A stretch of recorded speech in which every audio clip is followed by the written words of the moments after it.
उन्होंने कहा कि आतंकियों ने भारत को बांटने की साजिश की, लेकिन ऑपरेशन सिंदूर से सेना ने करारा जवाब दिया। पीएम मोदी ने कहा कि हमने पाकिस्तान की कई एयरबेस तबाह किए। वहीं ऑपरेशन सिंदूर को लेकर कांग्रेस नेता उदित राज ने कहा कि पीएम मोदी सर्जिकल स्ट्राइक का बचाव कर रहे।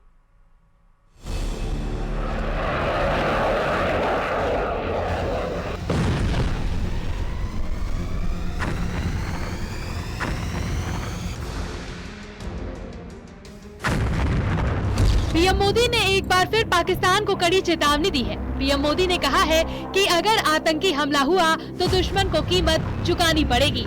ऑपरेशन सिंदूर अभी खत्म नहीं हुआ है। हमने पाकिस्तान में आतंक के ठिकानों को तबाह किया।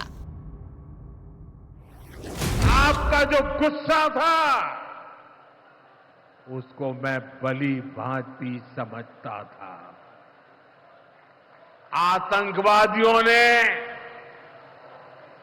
हमारी बहनों का सिंदूर मिटाने का दुस्साहस किया।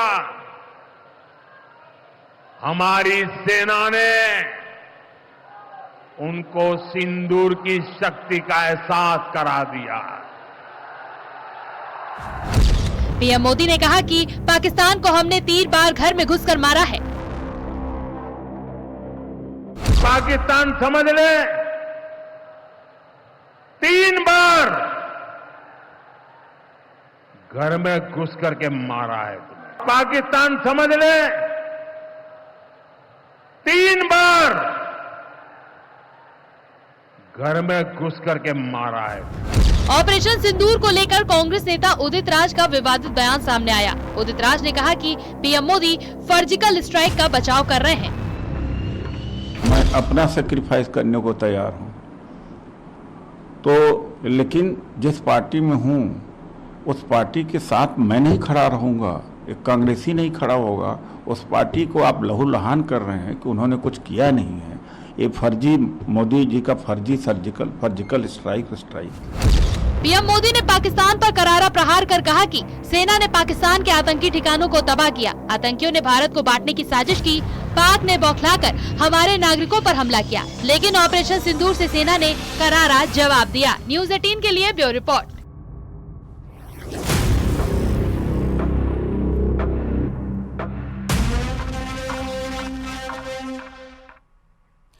और इस बीच पाकिस्तान के प्रधानमंत्री शहबाज शरीफ का बड़ा कबूलनामा आया सामने। शहबाज शरीफ कहा कि सुबह की नमाज के बाद अटैक का प्लान था, लेकिन भारत ने पहले ही ब्रह्मोस बरसा दी। उन्होंने कहा कि भारत ने ब्रह्मोस मिसाइलों का इस्तेमाल किया और हमारे कई एयरबेस को नष्ट कर दिया।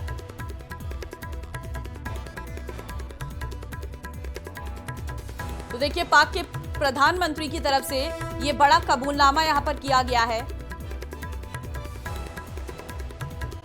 होगी पीओके के लोग हमारे अपने लोग हैं, उनका जुड़ाव भारत के साथ है। वहीं ऑपरेशन सिंदूर पर air chief marshal AP Singh ने कहा है कि इस बार एक बार कमिटमेंट कर दी तो मैं अपनी भी नहीं सुनता।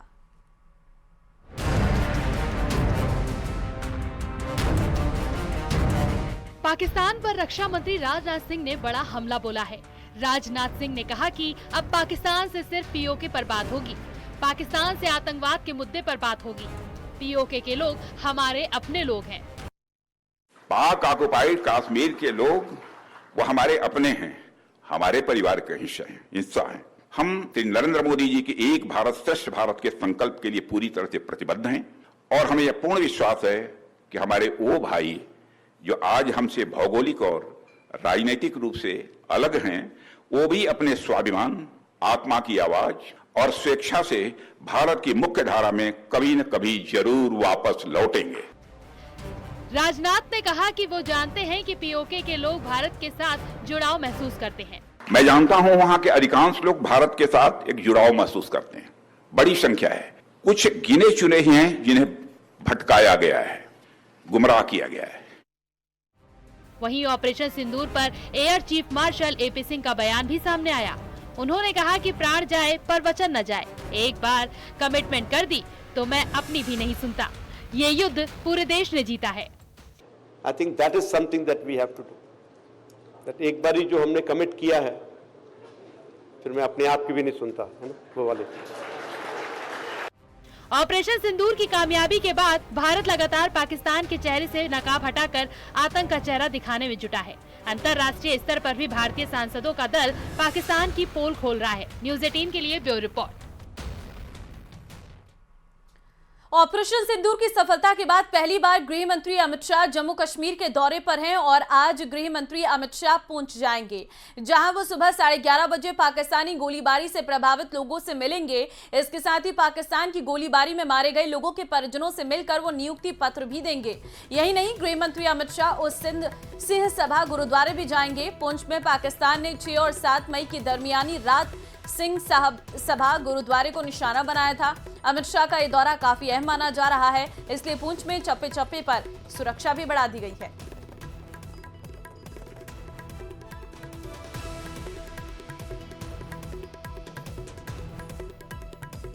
अमित शाह जम्मू पुंछ के अपने 2 दिन के दौरे पर हैं और इस समय मेरी मौजूदगी पुंछ में है। आपको बता दें कि गृह मंत्री अमित शाह आज 11 और 11:15 बजे के बीच में पुंछ पहुंचेंगे और ये पुंछ वही इलाका है, वही डिस्ट्रिक्ट है जहां पर 6-7 की दरमियानी रात भारत ने पाकिस्तान पर हमला किया था और जवाबी कार्रवाई में पाकिस्तान ने भी जो है वो गोलाबारी की थी, जिसमें पुंछ का काफी ज्यादा नुकसान हुआ था। बता दें कि जब अमित शाह यहाँ पर पहुंचेंगे तो सबसे पहले वो गुरुद्वारे जाएंगे जहाँ पर नुकसान हुआ था, उसके बाद वो गीता मंदिर जाएंगे और उसके बाद वो उन लोगों से मिलेंगे जिन लोगों ने जो है अपनी जानें गंवाई, उन लोगों के परिवार वालों से मिलेंगे और बहुत सारे ऐसे भी लोग हैं जो उस 6-7 की दरमियानी रात में जिनका नुकसान हुआ था, जिनको चोटें पहुंची थी, वो उनसे भी मुलाकात करेंगे, नियुक्ति पत्र उनको देंगे। 1.5 घंटे का कार्यक्रम उनका पुंछ के डाक बंगले में रहेगा। और आपको बता दें इस समय मैं पुंछ के चौक में हूँ जहाँ पर सुरक्षा जो है वो 4 चौबंद कर दी गई है। ये पुंछ का वो किला चौक है जहाँ से अमित शाह का जो काफिला है वो गुजरेगा और सुरक्षा 4 चौबंद यहाँ पर कर दी गई है। चाहे वो भारतीय सेना के जवान हो, चाहे जम्मू कश्मीर पुलिस के हो, चाहे ट्रैफिक की हम बात करें तो आपको बता दें कि ट्रैफिक की गाड़ियाँ, ट्रैफिक के अधिकारी खुद जो है वो यहाँ पर चौक पे मौजूद है और लगातार जो है हर आने जाने वाली गाड़ी की लगातार जांच की जा रही है। हालांकि दौरे से पहले ही सुरक्षा के इंतजाम जो है वो कड़े कर दिए गए थे पुंछ में, लेकिन लगातार जो है इलाके में जो है वो हर आने जाने वाली गाड़ी को रोका जा रहा है, उसकी जांच की जा रही है, उससे पूछताछ की जा रही है। क्योंकि आपको बता दें कि पुंछ एक जब 6-7 की दरमियानी रात पुंछ में जब हमला हुआ था, जब भारत ने पाकिस्तान पर हमला किया था, जवाबी कार्रवाई में पुंछ में गोलाबारी की थी पाकिस्तान ने, तो बहुत ज़्यादा नुकसान हुआ था। जिसके बाद आपको बता दें कि अब अमित शाह का ये पहला दौरा है, ऑपरेशन सिंदूर के बाद ये पहला दौरा है उनका जम्मू और पुंछ का। कल वो जम्मू में थे और आज वो 11-11:30 बजे के बीच में पुंछ पहुंचेंगे और ये वही एरिया है जहां पर मैं मौजूद हूं। यहीं से गृह मंत्री अमित शाह का काफिला गुजरेगा। वीडियो जर्नलिस्ट युगल के साथ कोमल सिंह, न्यूज़ 18 इंडिया, पुंछ।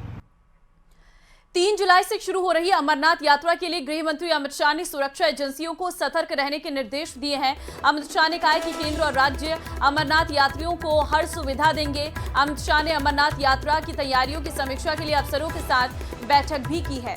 तो 3 से अमरनाथ यात्रा शुरू हो रही है, 3 जुलाई से, और ऐसे में एजेंसियों को सतर्क रहने के निर्देश दे दिए गए हैं और सतर्कता बरतने के भी निर्देश दिए गए हैं। साथ ही अमित शाह का सुरक्षा बलों को सतर्क रहने का ये निर्देश है और इस दौरान अमरनाथ यात्रा को लेकर अमित शाह जो है पूरी यात्रा को लेकर समीक्षा करते हुए नजर आए, बड़ी बैठक करते हुए नजर आए और कहीं ना कहीं अमरनाथ यात्रा को लेकर जो मन में लोगों के भय है उसको लेकर सरकार पूरी तरीके से तैयारी कर रही है। सरकार का हर एक मोटिव ये है कि इस वक्त आराम से यात्री आए और बिना किसी डर के, बिना किसी संकोच के यात्रा कर सकें।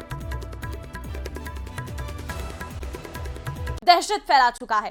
पहलगाम हमले के बाद पाकिस्तान को डर था कि इस बार जवाब नेवी से मिलेगा और हुआ भी कुछ ऐसा ही। आईएनएस विक्रांत और उसके कैरियर बैटल ग्रुप की तैनाती ने पाकिस्तान के वॉरशिप को कराची हार्बर में ही बंधक बना दिया। अब रक्षा मंत्री आईएनएस विक्रांत पर जवानों से मिलकर उनका हौसला बढ़ाएंगे और इससे पहले भी वो श्रीनगर में थल सेना के बेस और भुज में भारतीय वायुसेना के बेस पर पहुंचे थे। आखिरकार आपने सिद्ध किया है कि सचमुच आप हमारे देश की बहादुर बेटियां हैं। आपने यह सिद्ध किया, पार पाते हुए आपने इस मिशन को सक्सेस दी है, इस मिशन को आपने सफल बनाया है। जो साहस आप लोगों ने दिखाया है वह सिर्फ हमारी नेवी के लिए ही नहीं बल्कि पूरे देश के लिए या मैं यूं कहूं कि पूरी मानवता के लिए अपने में एक मिसाल है, अपने में एक एग्जाम्पल है। और यह एग्जाम्पल इसलिए भी और इम्पॉर्टेंट हो जाता है क्योंकि इसे हमारी बेटियों द्वारा किया गया है। हम सबको आप दोनों के ऊपर नाज है। चित्रकूट में सेना अध्यक्ष उपेंद्र द्विवेदी ने जगत गुरु रामभद्राचार्य से मुलाकात की। इस दौरान उन्होंने जगत गुरु रामभद्राचार्य से गुरु दक्षिणा भी ली है, जिसके बाद रामभद्राचार्य ने उनसे दक्षिणा में पीओके की मांग कर ली है। रामभद्राचार्य ने कहा कि सेना अध्यक्ष ने उन्हें पीओके को लेकर कहा है कि जरूर मिलेगा।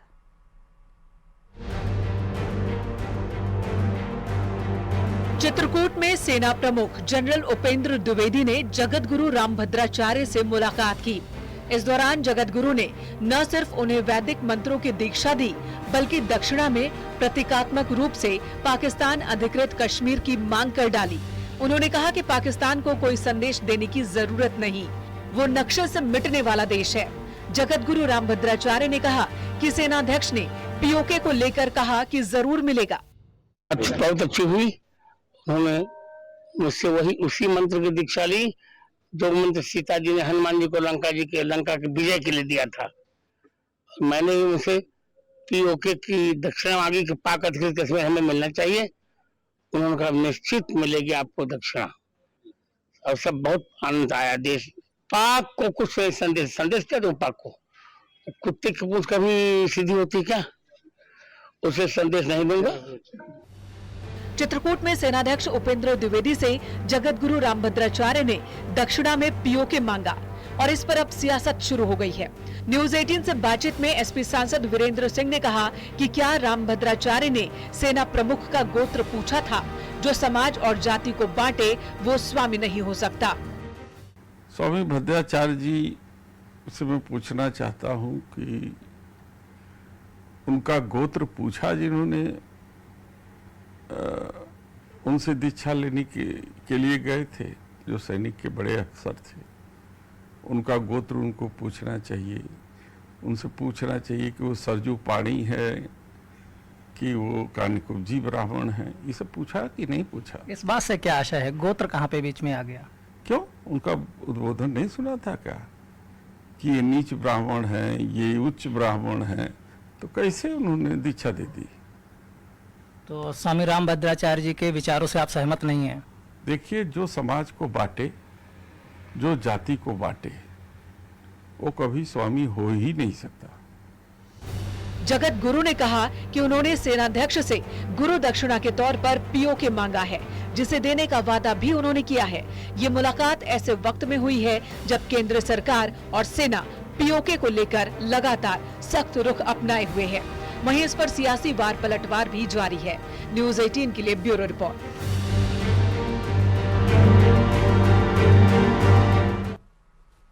और इसी के साथ इस बुलेटिन में फिलहाल के लिए बस इतना ही। आगे देखिए महारो राजस्थान। नमस्कार।